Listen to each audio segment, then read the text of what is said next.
சூத முனிவர் கதையை தொடர்ந்து சொல்லலானார்.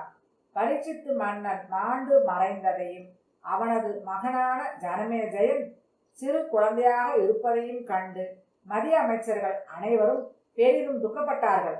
பிறகு அவர்கள் தங்கள் மன்னனுக்கு உரிய தகன கிரியைகளை செய்துவிட்டு அவனுடைய சிறு குழந்தையான ஜனமேஜயனுக்கு ராஜ்ய பட்டாபிஷேகம் செய்ய தீர்மானித்து ஒரு சுபதினத்தில் அந்த குழந்தையை அரியணையில் ஏற்றி வைத்து முடிசூட்டினார்கள்.